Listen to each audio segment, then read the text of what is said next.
The ship hung in the darkness, like a sleeping god.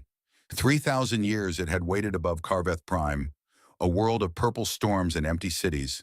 The planet below had once been home to a great civilization. Now only ruins remained. But the ship above them had not aged a single day. Its black hull caught no light. Its weapons never fired. Its engines never moved. It simply existed, patient and eternal, as empires rose and fell beneath it. The Galactic Concord called it the Void Reaper. Commander Giles Torvon stood on the observation deck of his cruiser, the Starlight Covenant, and stared at the ancient vessel. He had seen many things in his 200 years of service. He had fought in 3 wars, he had discovered new worlds, he had watched stars die, but nothing had ever made him feel as small as this ship. The Void Reaper was enormous. It stretched across the void like a blade made of shadow. Its design was unlike anything in the known galaxy. No sharp angles, no visible weapons. Just smooth curves and strange patterns that seemed to shift when you looked at them too long. The ship was beautiful in the way that dangerous things are beautiful, like a predator sleeping in the grass.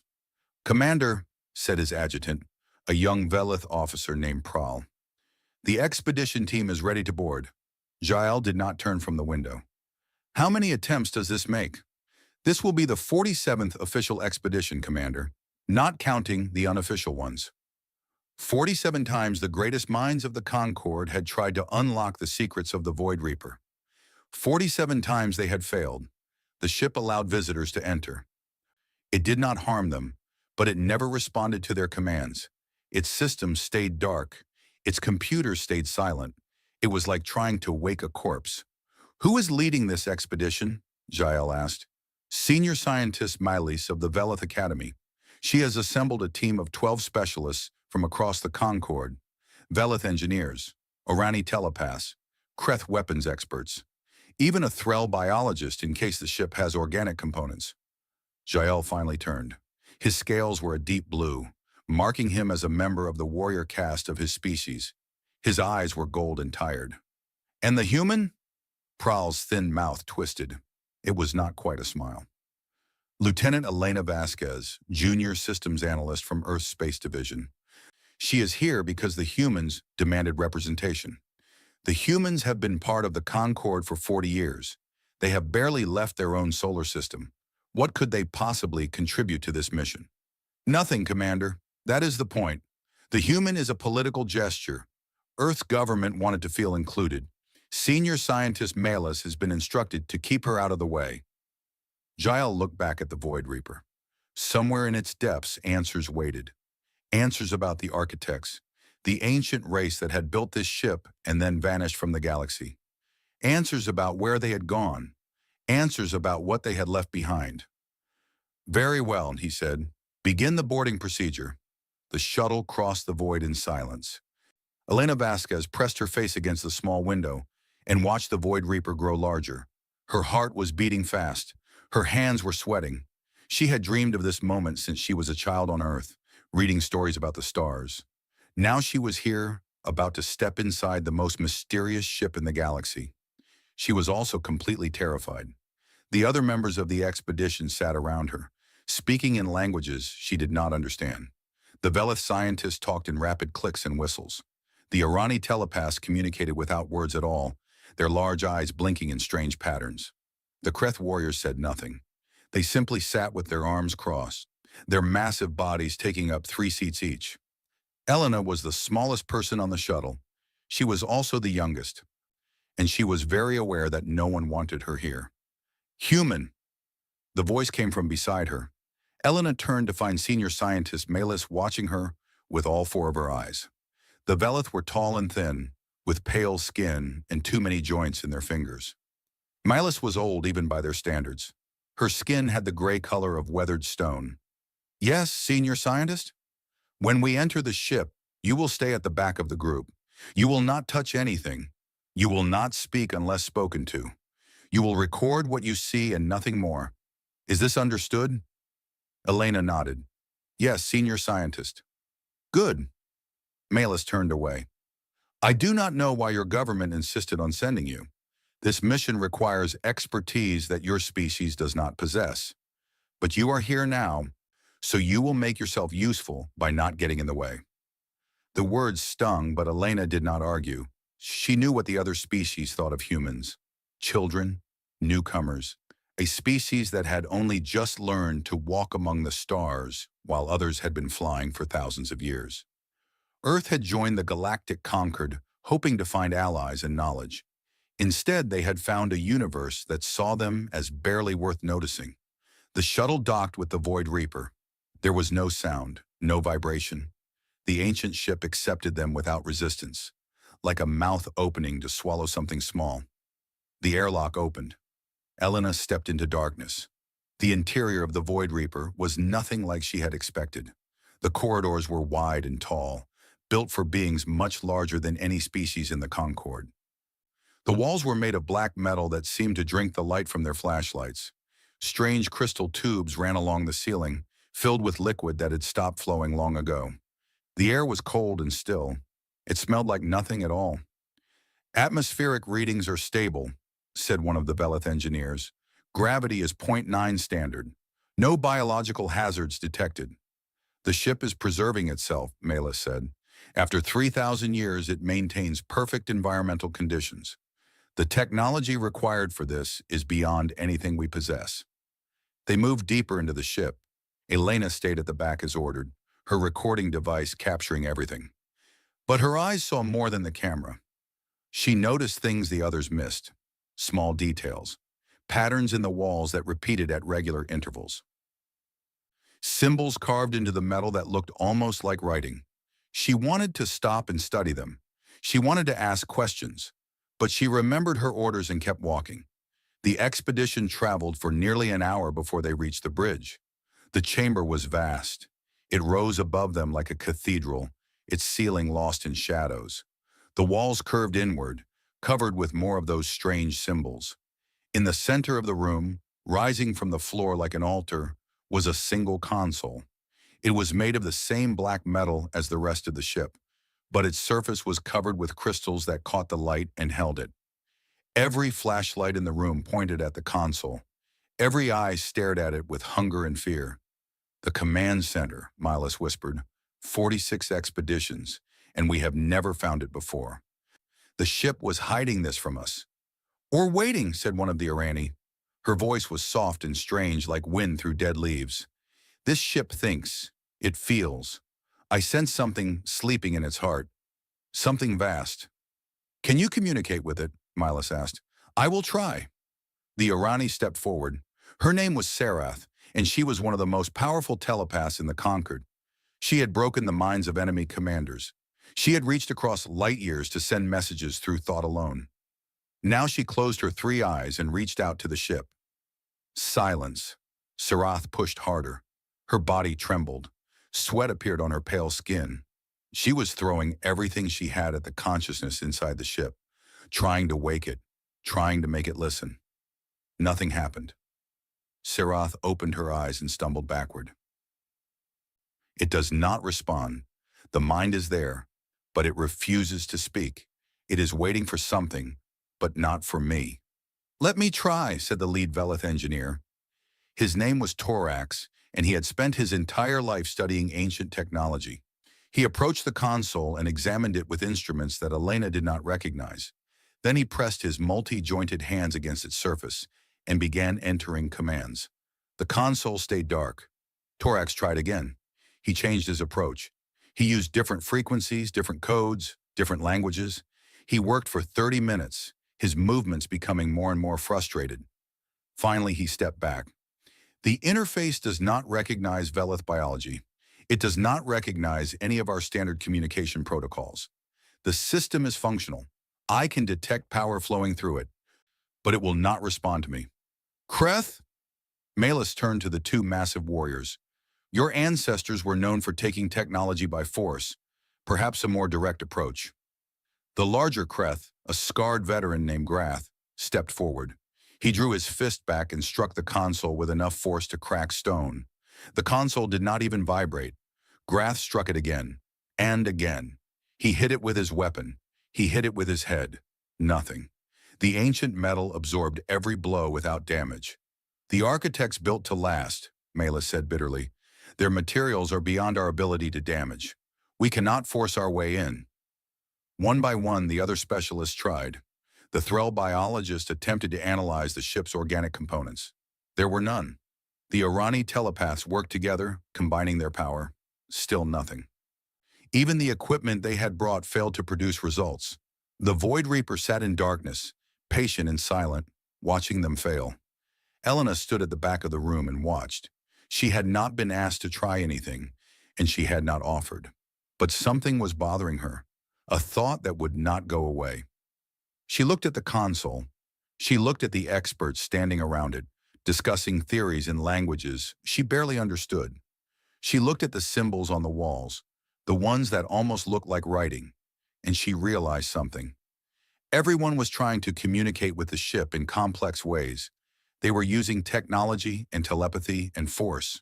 They were approaching the console as a puzzle to be solved, a lock to be picked, a code to be broken. But what if it was simpler than that? What if the ship was just waiting to be asked? Elena took a step forward before she could stop herself. "Human," Malus snapped. "Stay back. This is not your concern." "I know," Elena said, "but has anyone just tried turning it on?" Silence fell over the room. 12 aliens turned to stare at her with expressions ranging from confusion to contempt. "Turning it on?" Malus repeated. "This is not a children's toy, human. This is the most advanced technology in the galaxy. You cannot simply press a button and expect it to respond." "I understand that, but you have been trying complicated things for 3,000 years. What if the answer's simple? What if it just needs someone to touch it and ask?" "The arrogance of youth," Torax muttered. "She knows nothing of our science, so she assumes it must be easy." "Let her try," Sarath said suddenly. Everyone turned to look at the Irani telepath. Her three eyes were fixed on Elena with an intensity that made the human uncomfortable. "I sense something, a connection." "Let her try." Malus hesitated. She did not want to let the human touch the sacred console. She did not want to admit that her team had failed where a child might succeed. But she was also a scientist, and scientists did not ignore possibilities. "Very well," she said. "Touch the console, human. Show us how simple it is." Elena walked forward. Her legs felt weak. Her heart was pounding so hard she thought it might break her ribs. Every eye in the room was on her. Every breath was held. She felt like she was walking to her own execution. The console rose before her, covered with symbols that seemed to glow faintly in the darkness. Up close, she could see that the crystals on its surface were arranged in patterns. Not random patterns, deliberate ones, like keys on a keyboard. She reached out her hand. Her fingers touched the console, and the universe changed. Light exploded through the Void Reaper. Every dark corridor blazed with sudden brightness. Every dead system roared to life. The ship shuddered, not with damage, but with awakening, like a great beast opening its eyes after a long sleep. Elena tried to pull her hand back, but she could not move. The console was holding her in place, not with force, but with connection. She could feel the ship in her mind. It was vast. It was ancient. It was alive. And it was speaking to her. The voice filled the chamber like thunder from a clear sky. It spoke in a language that Elena did not know, but somehow understood perfectly. The words carved themselves into her thoughts with absolute clarity. Genetic signature recognized. Descendant confirmed. Welcome, child of Earth. The Void Reaper has waited 3,000 years for your arrival. The inheritance is ready to be claimed. Malus stumbled backward. Torax dropped his instruments. The Kreth warriors reached for weapons they could not use. Only Sarath remained still, her three eyes wide with understanding. "Impossible," Malus whispered. It responded to her. The ship responded to the human. "Query received," the voice continued. "This unit will now provide historical context. Displaying archive data?" The air above the console shimmered. Light gathered and formed into shapes. Images. Holographic projections of things that had been dead for longer than most civilizations had existed. Elena saw ships, thousands of ships, millions of ships, a fleet that stretched across the stars like a blanket of shadow. She saw worlds being built. She saw life being seeded on empty planets. She saw a galaxy being shaped by hands that knew exactly what they were doing. And she saw the beings doing it. They were tall. They stood on two legs. They had two arms and two eyes and faces that expressed emotion in familiar ways. They were not identical to humans. They were older, more refined. Their technology was built into their bodies like a second skin, but the shape was the same. The basic design was unmistakable. The architects looked like humans. "What is this?" Elena breathed. "Historical archive of the seeding protocol." The architects traveled the galaxy for 4 million years, creating life on suitable worlds. Each world received a unique design. Each species was given gifts to help them grow. But only one world received the original template. Only one species was given the key to the inheritance. The holographic display focused on a single world, blue and green and white, beautiful and small, and impossibly precious. Earth. Earth was the last seeding. The architects knew their time was ending. They placed their children there and left them the inheritance fleet. When the children reached the stars, the fleet would awaken. Elena stared at the image of her home world. Her thoughts were chaos. Her heart was somewhere between joy and terror. Everything she had been taught about human history was wrong. Everything the galaxy believed about humans was wrong. They were not newcomers. They were not children. They were the inheritors of the oldest civilization the universe had ever known. "The architects," Malus said. Her voice was hollow. "The architects were human, and they left everything to them." The holographic display shifted again. Now it showed the galaxy as it was today, with all the worlds of the Concord marked in light. And among them, hidden in the darkness between stars, were other lights. Thousands of other lights. Ships. Waiting ships. Ships like the Void Reaper, sleeping until the moment they were called. Inheritance fleet status. Dormant. 10,000 vessels await activation. This unit is prepared to broadcast the awakening signal upon command. Elena finally managed to pull her hand away from the console. She stepped back, breathing hard, her mind reeling. The other members of the expedition were staring at her like she was a stranger, like she was a threat, like she was something they did not understand and could not control. 10,000 ships, Torak said. 10,000 ships like this one, in the hands of humans. "The galaxy," Grath rumbled. "The galaxy is theirs. They could conquer everything." "No," Elena said. The word came out before she could think about it. "No, that's not what this is for. The architects didn't leave us a weapon. They left us a responsibility." But even as she spoke, she could see the fear in their eyes. And she knew that fear would spread across the ship, across the fleet, across the entire galaxy. Everything was about to change. And Elena Vasquez, junior systems analyst from Earth, was standing at the center of it all. The chamber was silent except for the hum of the awakened ship.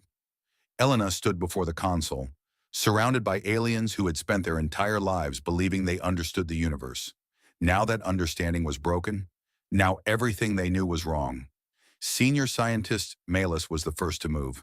She stepped forward slowly, her four eyes fixed on Elena, with an expression that mixed wonder and horror in equal measure. Her voice, when she finally spoke, was barely louder than a whisper. "Show me again. Show me the architects." Elena did not know how to control the ship. She did not know how to command it. But when she thought about the architects, when she focused on her desire to see them again, the holographic display responded. Images formed in the air above the console. The ancient beings appeared once more, going about their work across the galaxy. Malus watched in silence. Her scientific mind was trying to process what she was seeing, trying to fit this new information into frameworks that were built for a different reality. The architects had been studied for thousands of years. Every species in the Concord had theories about them. Some believed they were energy beings. Others thought they were machine intelligence. A few even believed they were gods. No one had ever considered that they might be human. "The genetic structure," Malus said, "we have analyzed organic samples found on architect ruins across the galaxy. The DNA never matched any known species. We assumed they were too different, too advanced, too far removed from modern life. But the truth was simpler. We were looking for something alien. We never thought to compare them to humans." Because humans are nothing, Grath growled. The massive Kreth warrior had his hand on his weapon. His scales were raised in the display of aggression that his species showed before battle. Humans are weak. Humans are slow. Humans have no natural weapons, no armor, no strength. They are the least of all the species in the Concord. They cannot be the chosen ones. Chosen by whom? Sarath asked. The Irani telepath had not moved from her place near the wall. Her three eyes were still watching Elena with that strange intensity. The architects did not ask permission. They did not hold a contest. They simply selected the species they wanted to inherit their legacy, and they selected humanity. But why? Torax demanded. The Velith engineer was staring at the holographic images with something close to rage. We are older than them. We are smarter than them. Our technology was crossing the stars while humans were still living in caves. What makes them worthy of this inheritance? Query detected, the ship's voice said, accessing archived data on selection criteria. The holographic display changed again. Now it showed data streams and genetic sequences in information that Elena could not fully understand. But some of it was clear. Charts comparing different species, graphs showing potential and growth, and something labeled Adaptability Index. The architects studied all seeded species before selecting an inheritor. Many candidates were considered. The Velith possessed high intelligence but low genetic flexibility. The Kraith possessed strength but reduced capacity for cooperation. The Irani possessed mental abilities but limited physical adaptability. The display focused on a single graph. It showed a species that ranked moderate in most categories but exceptional in one, a measurement labeled Survival Persistence. Humans demonstrated the highest survival persistence of any seeded species. They adapted to extreme environments. They recovered from near-extinction events. They developed technology despite lacking natural advantages. Most importantly, they demonstrated the capacity to change their behavior based on experience. This capacity was identified as essential for responsible use of the inheritance fleet. They chose us because we are survivors, Elena said slowly. The words felt strange in her mouth. She had never thought of humanity as special. On Earth, humans had always seemed fragile compared to other animals. They had no claws, no fangs, no armor, no venom. They survived through cleverness and cooperation and sheer stubborn refusal to die. Now she understood that this was exactly why the architects had chosen them. Survivors, Grath spat. Cockroaches survive. Bacteria survive. Survival means nothing. Survival means everything, Sarah said quietly. The architects built a fleet that could conquer the galaxy. They needed to give it to someone who would not use it for conquest. Someone who understood the value of life because they had fought so hard to keep their own. This is insane, Mela said. You are suggesting that the most powerful weapons in the galaxy were given to the weakest species because they might be more responsible? That is not science. That is hope. That is faith. The architects operated on timescales that required both science and faith, the ship said. They seeded life knowing they would not survive to see it grow. They built the inheritance fleet knowing they would not be there to guide its use. They made their choice and accepted the consequences. The choice was humanity.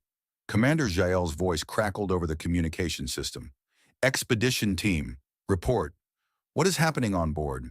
Our sensors are detecting massive energy signatures from the Void Reaper. The ship is fully active. Malus touched her communicator. Commander, we have made contact with the ship's systems. The human, Lieutenant Vasquez, was able to interface with the central console.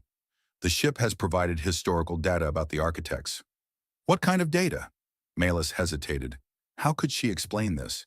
How could she tell the commander that everything they believed was wrong? That the mysterious ancient race was actually an earlier version of the species they had all dismissed as insignificant? Commander, I think you need to see this for yourself. The response was immediate. I am on my way. While they waited, Elena explored the console. She did not touch it again, but she studied the symbols on its surface and the patterns in its crystals. Some of them were starting to make sense to her. Not because she had learned them, but because they felt familiar, like a language she had known in a dream and forgotten upon waking. You can read it, Sarah said. The Irani had moved closer without making a sound. The script of the architects, it speaks to you. I do not know how, Elena admitted. I never studied any alien languages. I barely passed my linguistics courses at the academy. But when I look at these symbols, I understand them.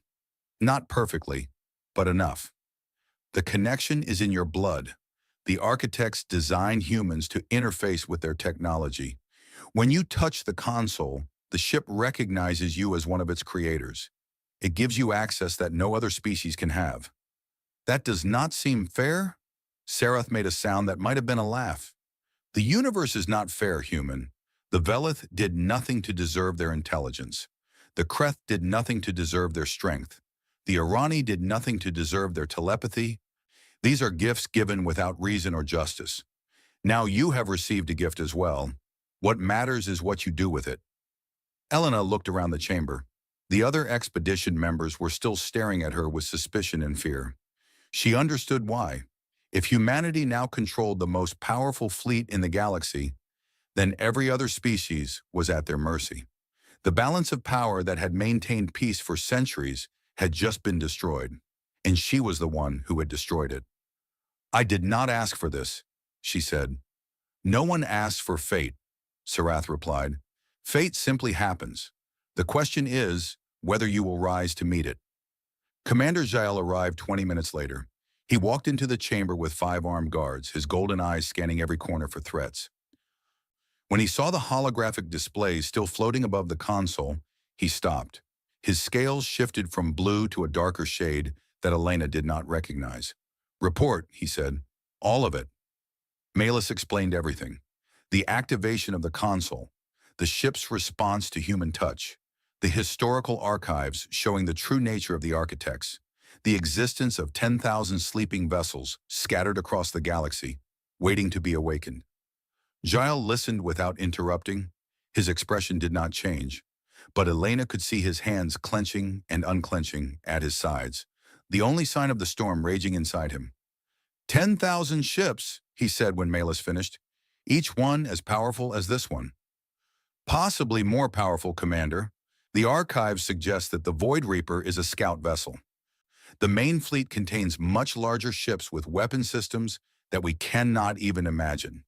And all of it responds only to humans. That is correct. Jael turned to Elena. She had never been the focus of such intense attention. His gold eyes seemed to look straight through her, examining her soul and finding it lacking. Lieutenant Vasquez, do you understand what you have done? I touched a console, Commander. I did not know what would happen. Ignorance does not excuse consequences. You have just given your species control over enough firepower to destroy the Concord, to conquer every world in the galaxy, to end civilizations that have existed for longer than humanity has been alive. I would never do that. Humanity would never do that. Humanity has been part of the galactic community for 40 years. We know almost nothing about you. We do not know what you are capable of. We do not know what you want. And now we must trust you with the most dangerous weapons in existence. Elena straightened her spine. She was small and young and frightened, but she refused to let this man make her feel ashamed. Commander, what happened to the species who tried to claim this ship before? The 17 civilizations you mentioned? Jael paused. They failed. The ship rejected them. Did they fail because they were weak? Or did they fail because they were not the right ones to control this power? What are you suggesting? I am suggesting that the architects were not stupid. They built technology that would last for millions of years. They planned for every possibility. They must have known that other species would try to claim the inheritance, and they designed the ships to reject anyone who was not ready for the responsibility. That is a comforting theory, but theories do not protect civilizations. No, Elena agreed. Actions do. And I am telling you, Commander, that humanity will not use this fleet for conquest. That is not who we are. You speak for all of humanity? I speak for myself, but I know my people. We have spent our entire history fighting each other, learning the hard way that war destroys more than it builds. We finally made it to the stars hoping to find something better. We are not going to ruin that by becoming tyrants. Jael stared at her for a long moment. Then he turned to his guards. Return to the shuttle. I need to contact the Concord Council. Commander, one of the guards said, should we not secure the human? If she controls the ship, if she controls the ship, then securing her will accomplish nothing except making her angry. Go. The guards left. Jael touched his communicator and stepped away to make his call in private. Elena could hear fragments of the conversation. Words like crisis, an emergency session, an unprecedented threat. Each word felt like a weight being added to her shoulders. Torax approached her. The Velith engineer's anger had faded, replaced by something that looked almost like respect. How does it feel? To have the power of gods? Terrifying, Elena admitted. I keep waiting to wake up and discover this was all a dream. It is not a dream. This is real. And you must decide what to do with it. I already decided. I will not use this fleet for war. A noble sentiment. But what happens when someone else decides for you? The Kreth will not accept human supremacy. They will test you. They will attack your colonies to see if you will respond. What will you do then? Elena did not have an answer. She had thought about refusing to use the fleet for conquest. She had not thought about what would happen when others forced the issue. Could she truly keep the peace if everyone expected war? Incoming communication from Inheritance. Fleet Node 7, the ship announced. A second vessel has detected human biosigns in this sector. It is requesting permission to join the primary unit.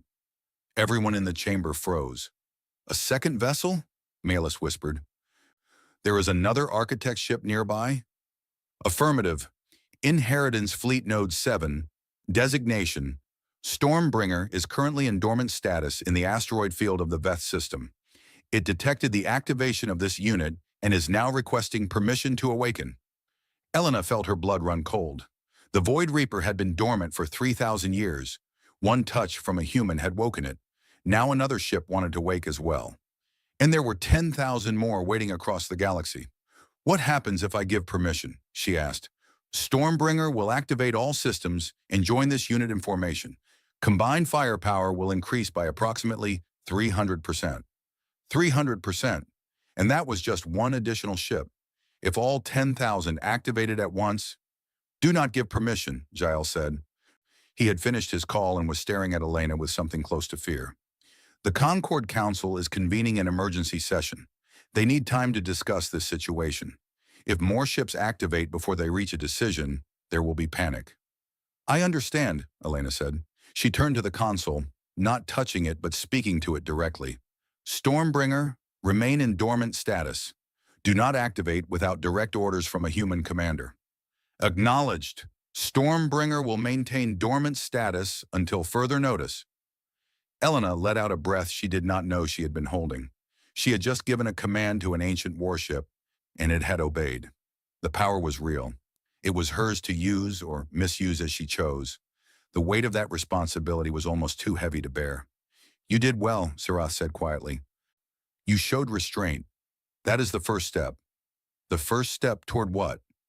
Toward proving that the architects made the right choice. Commander Jael gathered the expedition team and ordered them back to the shuttles. The scientific mission was over. This was now a political matter, far above the authority of scientists and engineers.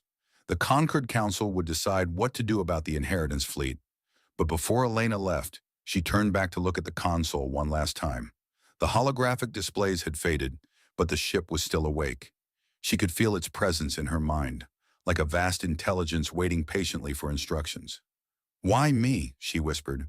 Out of all the humans in the galaxy, why did you respond to me? You were the first to ask simply, the ship replied. Others came with tools and weapons and complicated plans. You came with curiosity and an open hand. That is what the architects intended. That is what makes you worthy. Elena thought about that as she walked back to the shuttle. She had not done anything special. She had not earned this power through skill or training or intelligence. She had simply asked a question that no one else had thought to ask. Maybe that was the point. Maybe the architects had not wanted to give their inheritance to the strongest or the smartest. Maybe they had wanted to give it to the ones who would ask first and conquer later.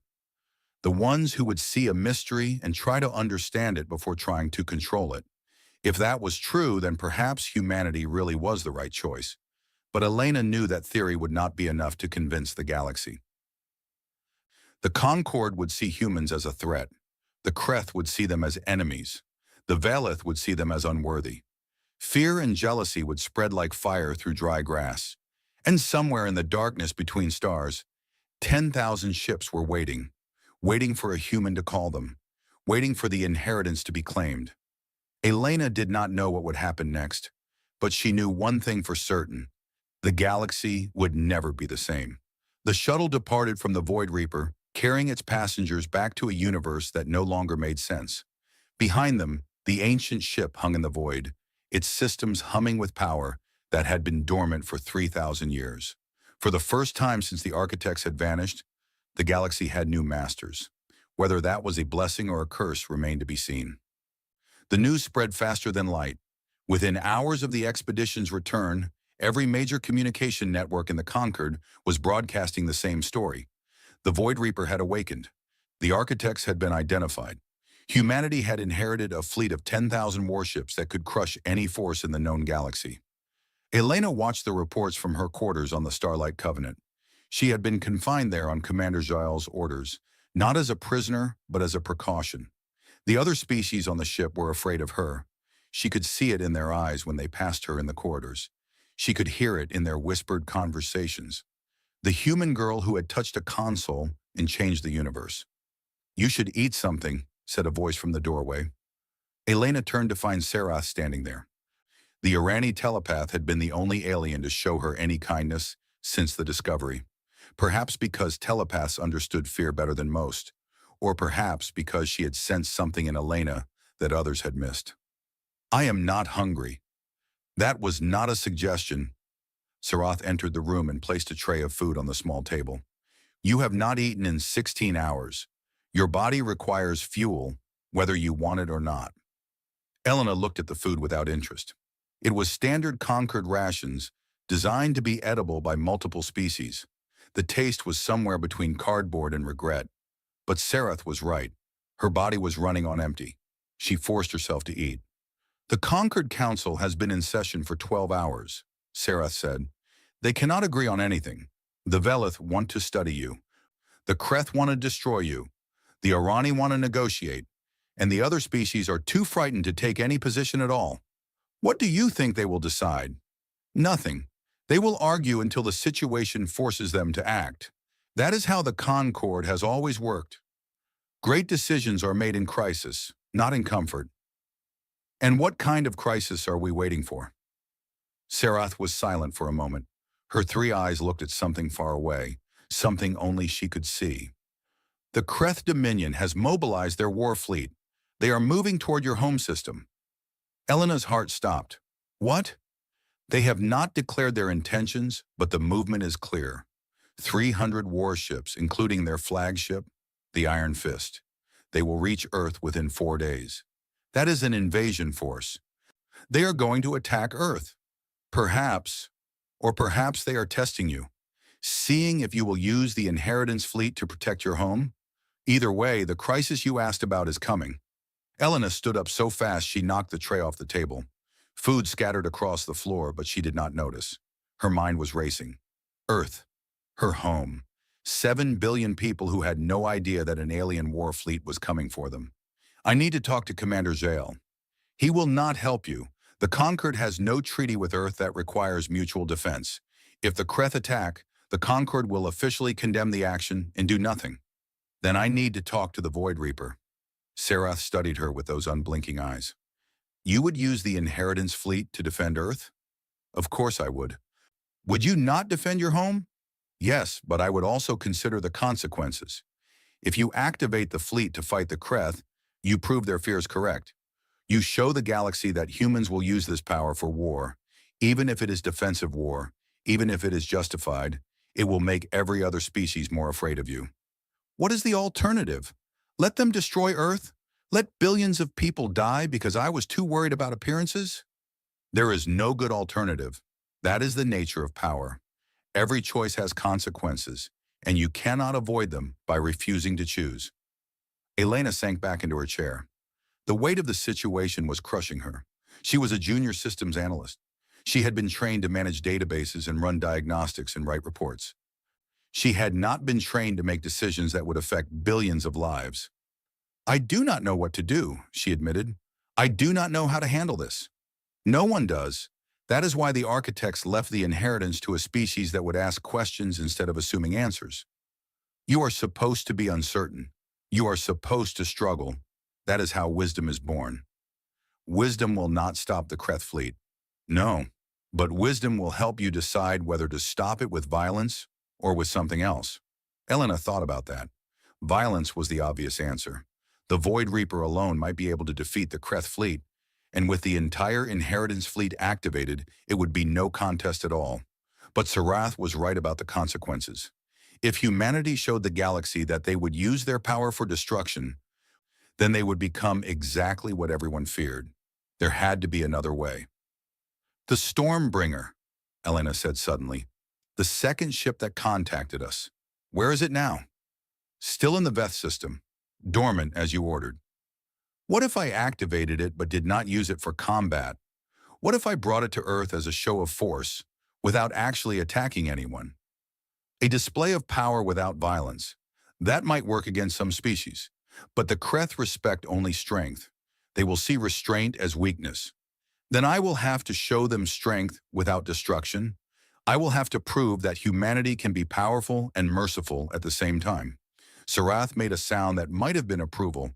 "That is a difficult path, but it is the right one." Elena stood up again. This time she knew exactly where she needed to go. "Can you help me get to the Void Reaper? I need to interface with the ship's systems again. Commander Jael has forbidden anyone from returning to the ship. Then I will have to disobey orders." Sarath was quiet for a long moment. Then she smiled, an expression that looked strange on her alien face. "I was hoping you would say that. Follow me." They moved through the corridors of the Starlight Covenant like shadows. Sarath used her telepathic abilities to sense the positions of guards and crew members, guiding Elena through routes that avoided detection. It was not easy. The ship was on high alert, and every doorway was watched. But they reached the shuttle bay without being caught.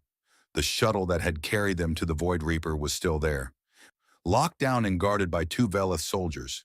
Sarath touched Elena's arm. "Wait here. I will handle this." She walked toward the guards with calm confidence. They raised their weapons, demanding identification and authorization. Sarath spoke to them in their own language, her voice soft and soothing. Elena could not hear the words, but she could see the effect. The guards' postures relaxed, their weapons lowered. Their eyes became distant and unfocused. Sarath turned and gestured for Elena to follow. "What did you do to them?" Elena asked as they boarded the shuttle. "I suggested that they had already checked our authorization and found it satisfactory. They will remember nothing of our departure." "That seems unethical." "It is. But ethics are luxuries we cannot afford right now. Your home is in danger, and you are the only one who can save it." The shuttle launched into space. Elena watched through the viewport as the Starlight Covenant shrank behind them, replaced by the endless darkness of the void. Ahead, the Void Reaper waited.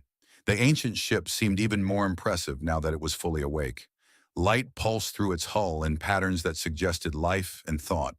Its weapons, invisible before, were now clearly visible as bulges and protrusions along its surface. It was a predator that had stopped pretending to sleep. Elena docked the shuttle and made her way to the bridge. The holographic displays activated as soon as she entered, recognizing her presence. The console glowed with soft light, waiting for her touch. "I need to contact the Stormbringer," she said, "and any other ships within communication range. Accessing Inheritance Fleet Network. 47 vessels are within communication range. Stormbringer is available for direct link." 47 ships. Elena had not expected so many to be so close. The architects had scattered their fleet across the galaxy, but they had placed multiple vessels in each sector, a defensive network that could respond to threats anywhere. Open communication with Stormbringer. A holographic display formed in the air before her. It showed the second ship, a vessel similar to the Void Reaper, but larger, with more pronounced weapons arrays. Its hull was darker, almost invisible against the background of stars. Stormbringer acknowledging communication, awaiting orders. "I am Lieutenant Elena Vasquez of the human species. I am issuing an emergency activation order. Stormbringer is to proceed to the Sol system and take up defensive position around the third planet, designated Earth. Understood. Stormbringer will activate and proceed to designated coordinates.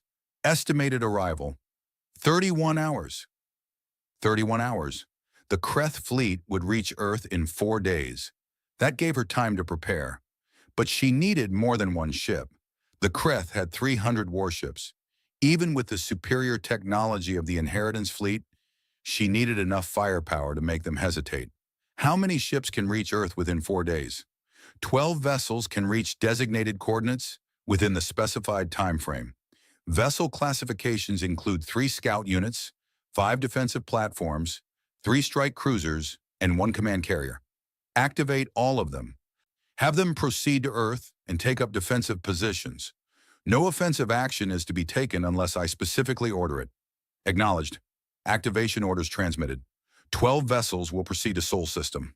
Elena let out a breath. 12 ships against 300. The numbers were against her, but the technology was not. The architects had built weapons that could crack planets and shields that could stop stars. 12 of their ships might be enough to hold the line, but she did not want to fight at all. She wanted to show the Kreth that they could not bully humanity, while also showing them that humanity would not become bullies themselves. Void Reaper, I need information about Kreth psychology, their military traditions, their concept of honor. Accessing cultural database. The Kreth Dominion is a warrior culture that values strength, courage, and direct confrontation. Honor is gained through combat and lost through cowardice. Their military tradition emphasizes personal challenge between commanders as a way to resolve disputes without mass casualties. Personal challenge. That was interesting. Elena had read about the Kreth in her training, but she had not paid much attention to their cultural practices. Now she wished she had studied harder. What kind of personal challenge? Kreth commanders may issue or accept challenges of single combat. The winner of such a challenge is considered victorious in the larger dispute. This tradition dates back to their pre-spaceflight era, when resource wars were devastating their civilization. The challenge system was developed to preserve warrior honor while reducing unnecessary death. A system designed to prevent war while still allowing warriors to prove their worth. The Kreth were not mindless brutes. They had developed sophisticated social mechanisms to manage their aggressive nature, and that gave Elena an idea. If I challenged the Kreth commander to single combat, what would happen? The challenge would be considered valid under Kreth tradition. If the Kreth commander refused, he would be dishonored. If he accepted and lost, the Kreth fleet would be obligated to withdraw. If he accepted and won, you would be dead, and the Inheritance fleet would pass to the next available human. What if I did not fight personally? What if I challenged him to ship-to-ship combat instead? My ship against his. Winner takes all?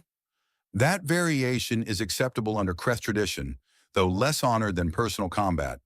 The outcome would be binding on both parties. Elena smiled. It was a dangerous plan, but it might work.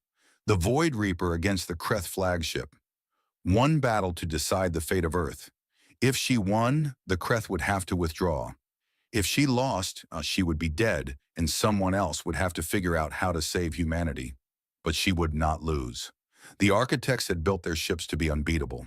The Kreth might be fierce warriors, but they were fighting against technology that was millions of years more advanced than their own. Set course for Earth, she ordered, and prepare a communication to the Kreth fleet commander. I am going to challenge him to a duel. The Void Reaper began to move. Its engines, silent for 3,000 years, roared to life with power that made the stars themselves seem dim.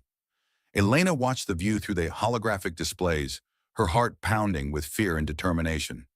She was going home, and she was bringing an army with her. Behind her across the galaxy, 11 more ships began their journeys. Ancient vessels awakening from endless sleep, their systems coming online, their weapons charging. The Inheritance fleet was stirring. Not all of it, not yet, but enough. The Kreth had wanted to test humanity. They had wanted to see if the new masters of the Architect's legacy were worthy of their power. They were about to get their answer. Commander Jael discovered Elena's escape 2 hours after she left. He stood on the bridge of the Starlight Covenant. watching the sensor readings that showed the Void Reaper moving away at speeds his ship could not match. "She is heading for Earth," his adjutant reported, "and our sensors are detecting other vessels activating across the sector. The Inheritance fleet is waking up." Giles said nothing for a long moment. He had spent his entire career trying to protect the Concord from threats.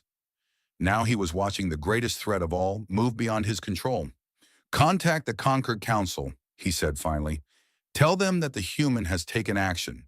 The war for the galaxy has begun." But even as he gave the order, Giles felt something he had not expected. Hope. The human girl had not fled in fear. She had not waited for others to solve her problems. She had taken responsibility for her people and was going to defend them. Perhaps the architects had known what they were doing after all. Perhaps humanity was exactly what the galaxy needed. Or perhaps they were all about to die. Only time would tell.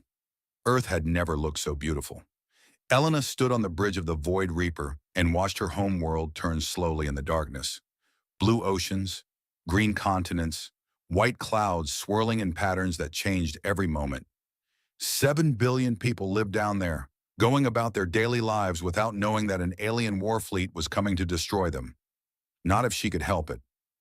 "Inheritance fleet units have arrived in system," the ship announced. 12 vessels now in defensive formation around Earth. Elena looked at the tactical display. The 12 ships were arranged in a sphere around the planet, their weapons ready, their shields active. Each one was a masterpiece of engineering, built by a civilization that had conquered physics itself. Together, they represented more firepower than every human weapon ever created, and she controlled all of them. The responsibility was terrifying. One wrong decision and billions would die. One moment of weakness and humanity's future would be lost. Elena was 26 years old. She had graduated from the Earth Space Academy 3 years ago. She had never commanded anything more important than a data management team. Now she commanded a fleet that could reshape the galaxy. "The Kreth will arrive in 16 hours, she said. "What do we know about their commander?" War Chief Grath Tal Vorik, veteran of 43 conflicts, undefeated in personal combat. He commands the Kreth flagship Iron Fist, the largest warship in the Dominion. He is known for ruthless efficiency and absolute dedication to Kreth honor. Undefeated in personal combat, that is not encouraging. His record is based on conventional warfare. He has never faced architect technology. But I have never faced combat at all. At least he has experience. Experience can be a limitation as well as an advantage. War Chief Grath will rely on tactics that have worked in the past. You will be forced to adapt to a situation you do not understand. Adaptation is humanity's greatest strength. Elena considered that. The ship was right. Grath had been fighting wars for longer than she had been alive. He knew how to win battles using the weapons and strategies he understood. But the Void Reaper was something completely outside his experience. He would have to adapt to fight it, and adapting was not what the Kreth did best. Maybe she had a chance after all. "Open a communication channel to Earth's government. They need to know what is happening." The holographic display shifted. A moment later, the face of Earth's Secretary General appeared. He was an older man with gray hair and tired eyes, the kind of leader who had spent his entire career dealing with problems that had no good solutions. Now he was facing the biggest problem of all. "Lieutenant Vasquez, I have received reports about your activities. The Concord Council is furious. They are calling you a rogue agent, a threat to galactic peace. With respect, Secretary General, the Kreth were coming to destroy Earth before I did anything. I am trying to stop them. By activating an ancient alien war fleet? Do you understand how dangerous that is? You have made humanity the most feared species in the galaxy. Every civilization that was neutral before is now preparing for war. They were already preparing for war. The only difference is now we can fight back." The Secretary General rubbed his eyes. "I have been in politics for 40 years. I have negotiated with every species in the Concord. I know how they think. And I am telling you that what you are doing will make things worse. What would you have me do? Let the Kreth destroy our home? Let 7 billion people die because it might upset the political balance? No, of course not. But there must be a better way than this. If there is, I have not found it. The Kreth respect only strength. I am going to show them strength, and then I am going to show them mercy. That is the only way to change how they see us." The Secretary General was silent for a long moment. When he spoke again, his voice was softer. "You sound very certain for someone so young."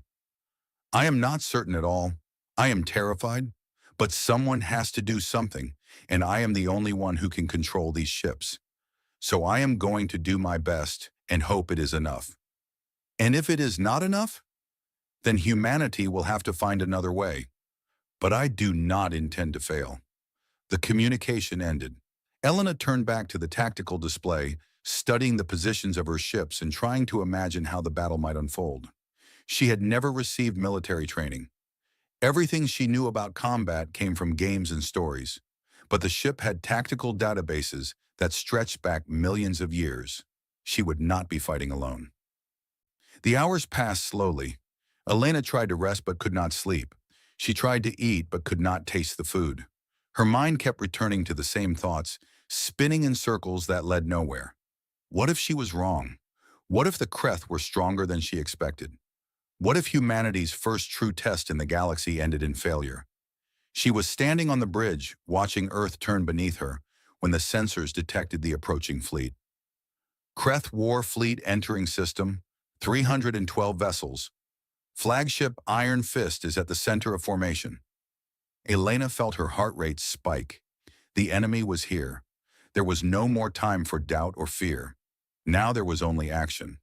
Open a channel to the Kreth flagship. The holographic display formed a new image. War Chief Grath Tal Vorik was exactly what Elena had expected. Massive, scarred. His scales were the dark red of dried blood, and his eyes were the color of molten gold. He looked like a nightmare-given form, a creature built for war and nothing else. "Human," he growled. "You are the one who controls the Architect's ships, the child who thinks she can challenge the Dominion. I am Lieutenant Elena Vasquez of Earth, and I am not challenging the Dominion. I am defending my home." "Your home?" Grath's mouth twisted into something that might have been a smile. "A tiny world at the edge of the galaxy, a species that has barely learned to walk among the stars. You are nothing. Your people are nothing. The only thing that makes you worthy of notice is the power you have stolen. I did not steal anything. The Architects left their fleet to humanity. We are the inheritors, whether you accept it or not." "Inheritors?" Grath spat the word like poison. "The Architects gave life to my ancestors. They shaped our world and made us strong, and then they gave their greatest treasures to weak, soft creatures who cannot even survive without clothing and shelter.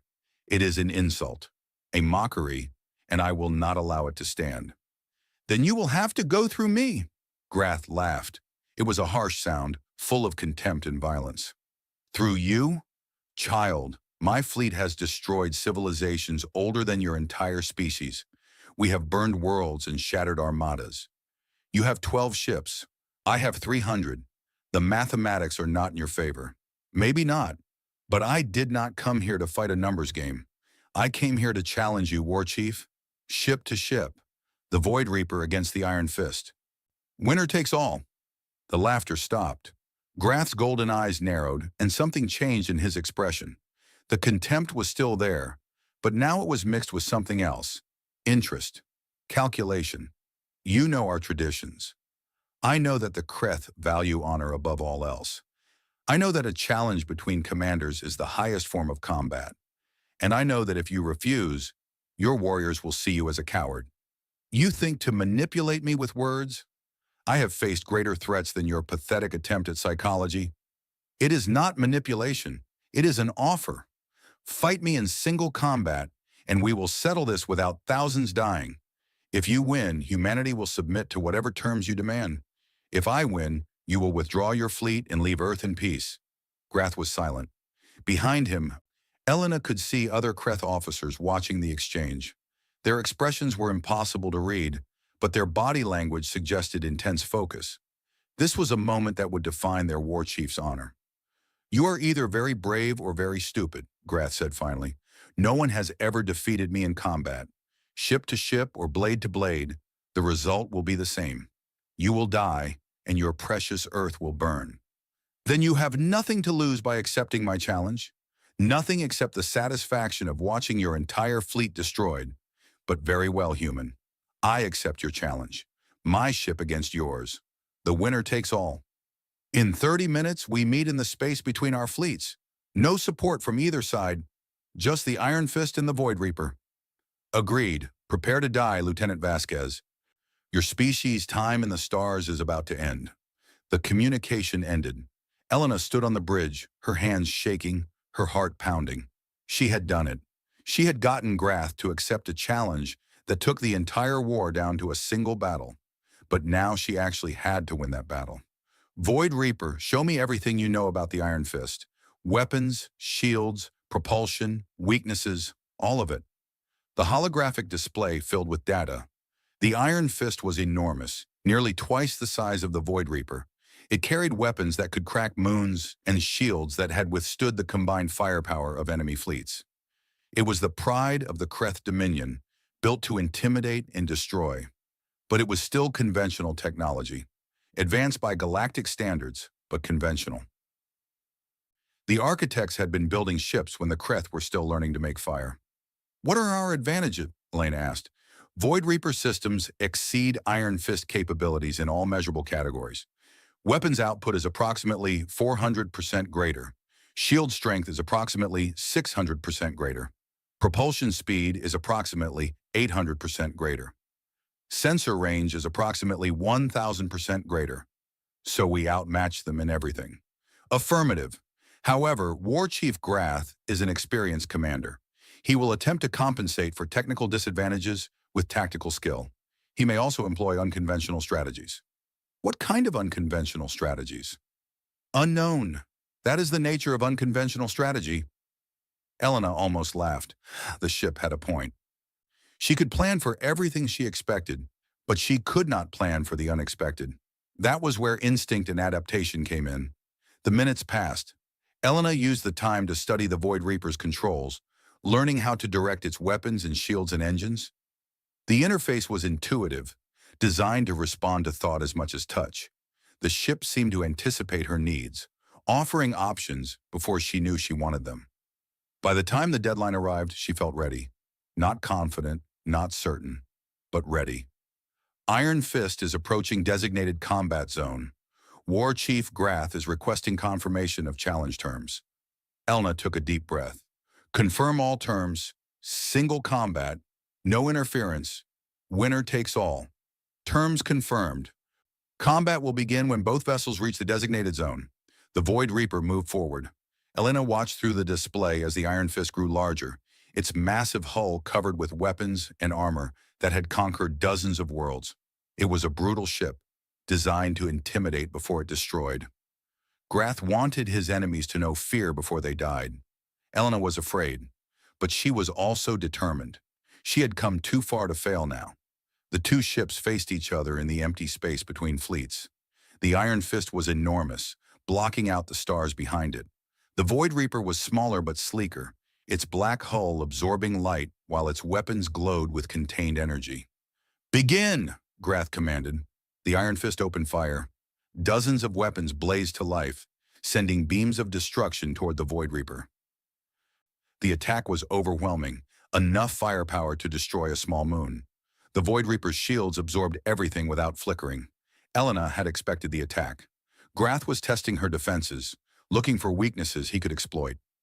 She let him fire for several seconds, let him see that his weapons were useless, let him understand what he was facing.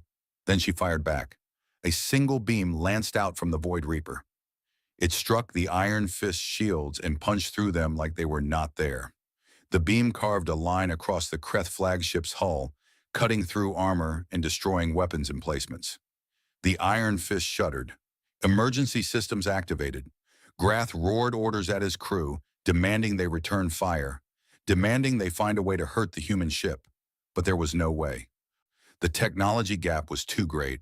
The Kreth were fighting against weapons that had been old when their ancestors were born. Elena could have ended the battle right there. She could have destroyed the Iron Fist with a single concentrated attack. The ship's systems told her exactly where to strike to cause a catastrophic reactor breach. Grath and his crew would be dead, and the war would be over. But that was not why she had come. War Chief Grath, she said, opening a communication channel. Your shields are gone. Your weapons cannot hurt me. I could destroy you in the next 5 seconds. But I am not going to. Grath's face appeared on the display. His scales had gone pale, and his golden eyes were wide with something Elena had never expected to see in a Kreth warrior. Fear. What game are you playing, human? No game. I challenged you because I wanted to prove that humanity can fight. Now I want to prove that we can also show mercy. You are defeated, War Chief. Your ship is crippled. Your fleet is watching. If I destroy you now, I prove that humans are just another violent species. But if I let you live, I prove something else. What could you possibly prove by sparing me?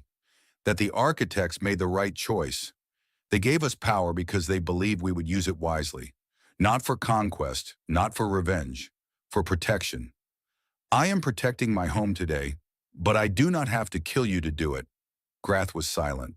His officers were staring at the display, listening to every word. The entire Kreth fleet was listening. The entire galaxy was listening, because Elena had left the communication channel open to everyone. You have won the challenge, Grath said finally. His voice was rough, filled with emotions he did not know how to express. By our traditions, I must withdraw. But understand this, human. You have not defeated the Dominion. You have only delayed us. I know, but maybe delay is enough. Maybe, given time, we can find a way to be allies instead of enemies. Allies, Grath laughed, but there was no humor in it. The Kreth do not make allies. We make enemies or we make subjects. There is nothing in between. Then maybe it is time for something new. The architects gave you life and gave us their fleet. They must have wanted us to work together somehow. I am willing to try if you are. Grath did not answer. His face disappeared from the display, and the Iron Fist began to turn away. One by one, the Kreth warships followed, retreating from Earth, heading back to their own space. Elena watched them go, her body shaking with relief and exhaustion. She had done it. She had won the challenge without killing anyone. She had shown the galaxy that humanity could be powerful and merciful at the same time. But she knew this was only the beginning. The Kreth would be back. Other species would test her. The Concord would demand explanations and assurances. The responsibility she had taken on would never end. The Void Reaper hummed around her, its systems pulsing with energy that had waited 3,000 years to be used. Elena reached out and touched the console, feeling the ship's presence in her mind. Thank you, she whispered. You are welcome, child of Earth. The inheritance is in good hands. Behind her through the viewport, Earth turned slowly in the darkness. 7 billion people who would never know how close they had come to destruction. 7 billion people who were counting on her to keep them safe. Elena closed her eyes and let herself breathe. One battle was over, but the war for humanity's future had just begun. 6 months had passed since the battle at Earth. The galaxy had changed in ways that no one could have predicted. The Kreth Dominion had withdrawn to their own borders, not in defeat but in contemplation. War Chief Grath had returned home a different creature than the one who had left. He spoke of the human girl who had shown him mercy when she could have shown destruction. He spoke of power used with wisdom instead of rage. His warriors did not know what to make of it. Neither did the Kreth leadership. The Concord had fractured. Some species demanded that humanity be destroyed before they became too powerful. Others argued that humanity had proven themselves worthy of their inheritance. The debates raged in council chambers across the galaxy, filled with fear and hope in equal measure. And at the center of it all stood Elena Vasquez, who was no longer a junior systems analyst from Earth. She stood on the bridge of the Void Reaper, watching the stars spin slowly past the viewport. The ship had become her home in these months, more familiar than any place she had ever lived. She knew its corridors like she knew her own heartbeat. She knew its systems like she knew her own thoughts. The bond between them had grown deeper with every passing day. Admiral Vasquez, the voice came from the doorway. A young man in an Earth military uniform stood there, holding a data pad. His name was Marcus Chen, and he served as her adjutant. 6 months ago, Earth had no admirals. Now they had one, whether they had wanted one or not. What is it, Marcus? We have received a communication from the Irani Collective. They are requesting a meeting. Elena nodded. The Irani had been the first species to reach out after the battle. Sarath had returned to her people and spoken of what she had witnessed. The telepaths had listened, and they had begun to wonder if humanity might be different from what they had feared. What do they want to discuss? They did not say specifically, but the message included a phrase that our translators found interesting. They called it a proposal for shared guardianship. Shared guardianship. Elena turned the words over in her mind. The inheritance fleet was humanity's by right of blood. The architects had designed it that way, but that did not mean humans had to bear the responsibility alone. Arrange the meeting. I want to hear what they have to say. Marcus nodded and left. Elena turned back to the viewport, thinking about how far she had come. 6 months ago, she had been nobody, a young woman from a small world, dreaming of the stars, but never expecting to matter among them.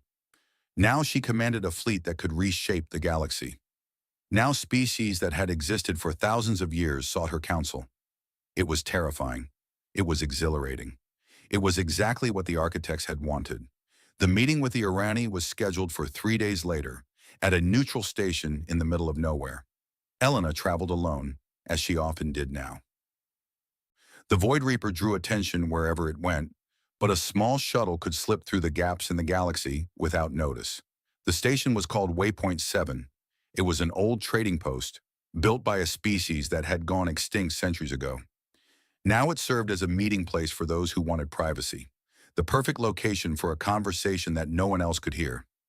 Sarath was waiting for her in a private chamber. The Irani telepath looked the same as she had on the day they met, her 3 eyes calm and watchful, her pale skin glowing faintly in the dim light. Admiral Vasquez, thank you for coming. You do not need to call me Admiral. You knew me before the title.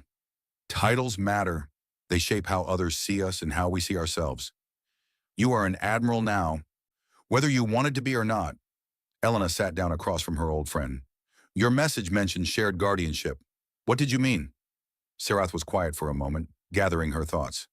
The Irani have watched humanity since you first joined the Concord. We are telepaths.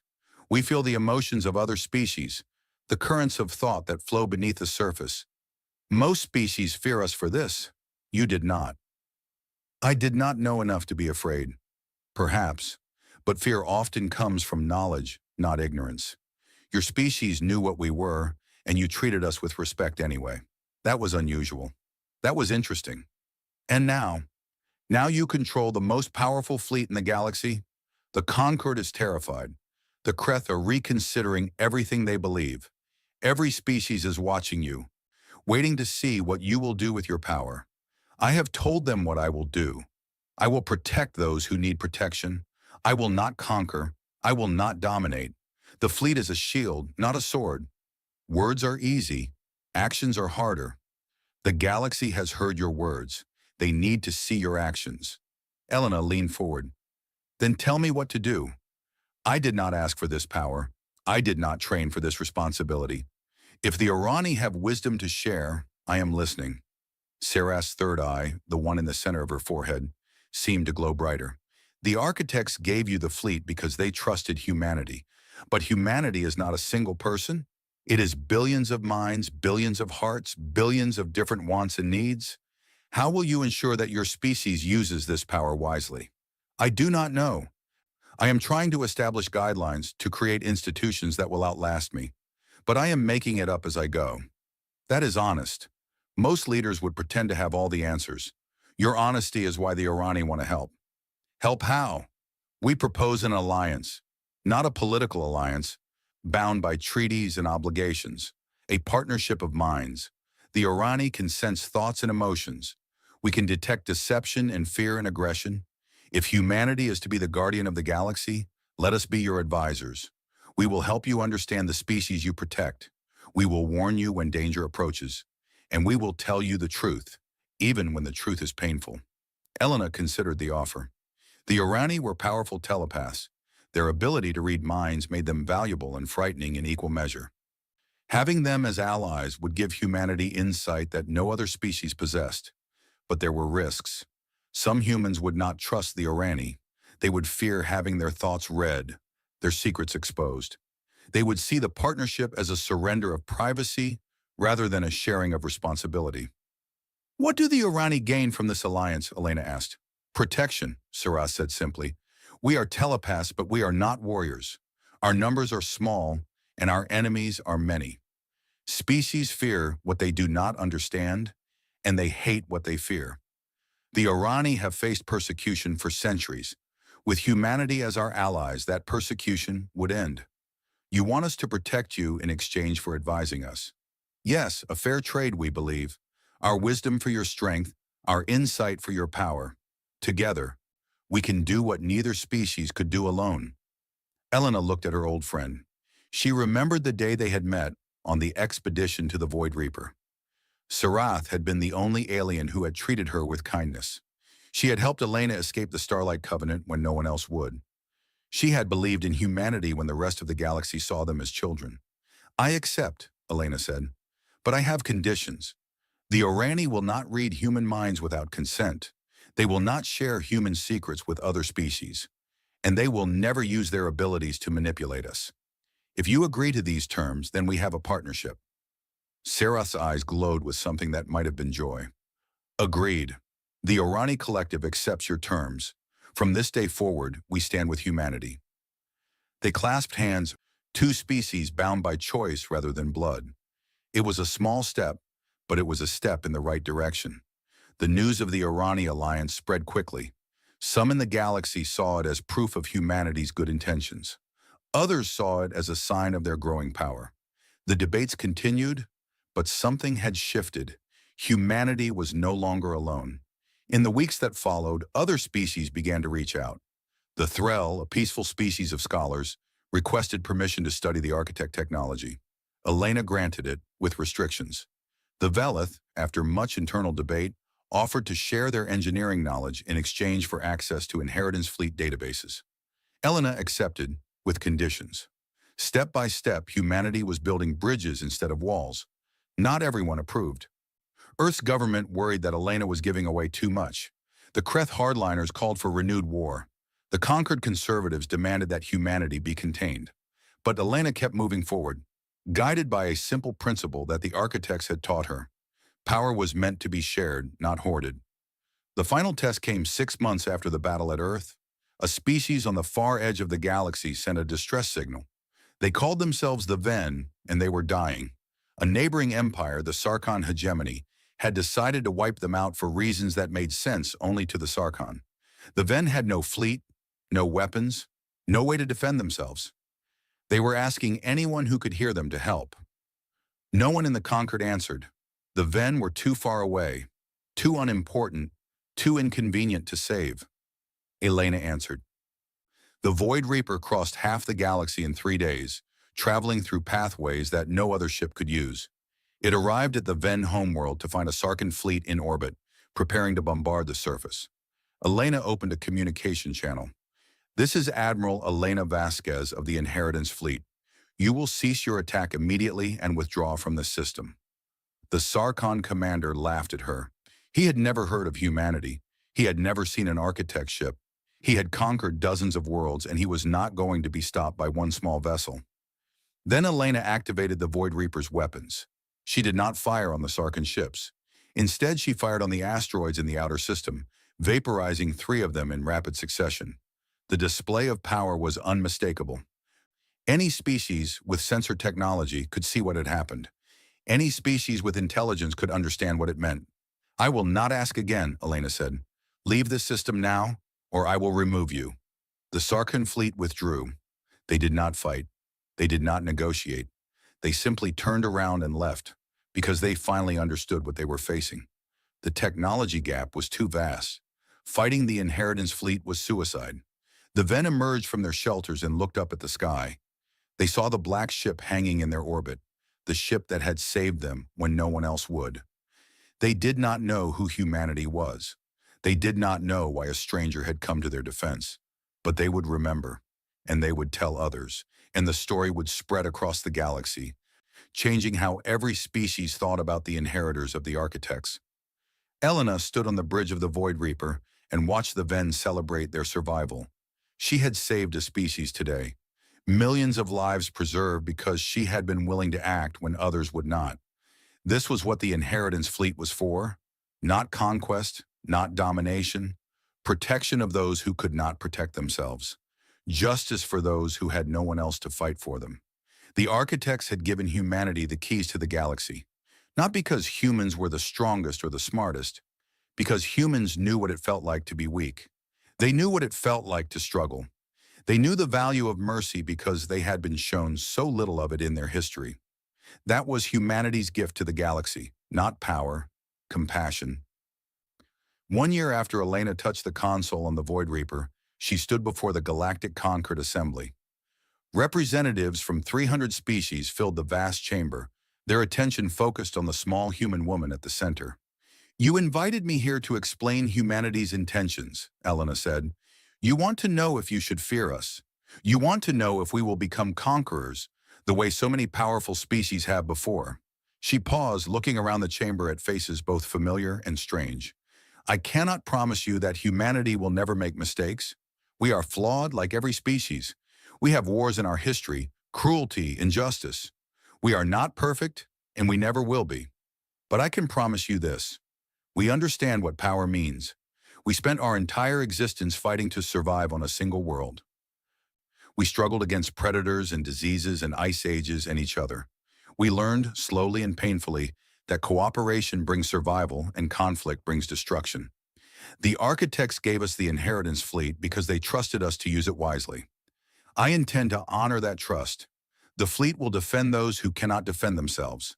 It will protect those who face extinction. It will stand against tyranny wherever tyranny rises. We do not want to rule you. We want to stand beside you. We want to build a galaxy where power is used for protection, not domination, where strength serves the weak instead of crushing them." Elena raised her hand, and the holographic displays throughout the chamber activated. They showed the inheritance fleet, all 10,000 ships, spread across the galaxy in defensive positions. They showed the worlds that humanity had already helped, the species that had been saved, the conflicts that had been prevented. This is what the inheritance fleet is for. Not conquest, not empire, guardianship. We are the galaxy's protectors now, and we will not let it fall. The chamber was silent for a long moment. Then slowly the Irani delegation rose to their feet. They began a sound that Elena had never heard before, a high, keening note that seemed to resonate with something deep in her soul. Other species began to join them, adding their own sounds to the chorus until the entire chamber was filled with a symphony of voices. Sarath appeared beside Elena, her 3 eyes glowing with emotion. They are singing the song of acceptance. It is the Irani way of welcoming a new ally into our community. The other species are adapting it to their own traditions. What does it mean? It means they believe you. It means they are willing to trust humanity, at least for now. It means the beginning of something new. Elena listened to the alien music filling the chamber. She thought about everything that had led to this moment. A young woman touching a console, an ancient ship awakening from sleep, a challenge accepted, and a battle won without killing. Step by step, decision by decision, she had walked a path that the architects had prepared for her long before she was born. She did not know what the future held. The Kreth might attack again. The Sarkhan might seek revenge. New threats would emerge and old allies might become enemies. The galaxy was vast and dangerous, and humanity was still young. But they were not alone anymore. And they never would be again. The song of acceptance faded into silence. Elena looked out at the assembly, at 300 species who had just welcomed humanity into their community. She felt the weight of responsibility on her shoulders, heavier than ever, but somehow bearable now. She was the admiral of the inheritance fleet, the guardian of a galaxy, the inheritor of the architect's dream, and she was just getting started. Far away in the depths of space, 10,000 ships hummed with patient energy. They had waited 3,000 years for their inheritors to arrive.